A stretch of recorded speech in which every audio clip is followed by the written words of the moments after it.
नितेश राणे हातात बांगड्या भरा। देवेंद्र फडणवीस तुम्ही देखील भरा। अजितदादा तुम्ही सुद्धा भरा।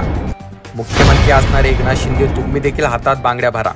अशा प्रकारचे वक्तव्य जे आहे मराठा समाजाच्या महिलांकडून केले गेलेत। संपूर्ण प्रकरण काय आहे आपण पाहणार आहोत, परंतु तत्पूर्वी विनंती असेल, चॅनलवर नवीन असाल तर चॅनल नक्कीच सबस्क्राईब करा।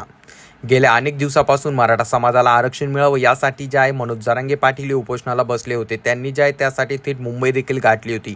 तरी देखील मराठा समाजाला आरक्षण देण्याचं काम इथलं सरकार करत नाही। त्याच पार्श्वभूमीवरती आता जे आहे मराठा समाजाच्या महिलांमध्ये देखील रोषाचे वातावरण आपल्याला पाहायला मिळत आहे। सोलापूर या ठिकाणी असणाऱ्या एका मराठा वस्तीतील महिलांनी जे आहे थेट सत्तेमध्ये असणाऱ्या मुख्यमंत्री मंत्री या सर्वांनाच जे आहे बांगड्या पाठविण्याचं ठरविलेलं आहे। तर आज त्यांनी जे आहे महाराष्ट्र टाइम या वृत्तवाहिनीला मुलाखत दिली। त्या ठिकाणी बोलत असताना त्या मायमावल्या खूप चिडल्या होत्या। त्यांनी थेट सत्तेत असणारे एकनाथ शिंदे असेल, मुख्यमंत्री फडणवीस असेल किंवा अजित पवार असेल या सर्वांनाच बांगड्या पाठविणार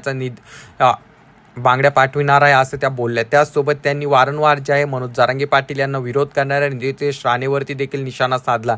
त्यांनी थेट नितेश राणेला देखील सांगितलं की तू देखील हातात बांगड्या भर। अशा प्रकारचा त्यांचा व्हिडिओ सोशल मीडियावरती मोठ्या प्रमाणात व्हायरल होत आहे।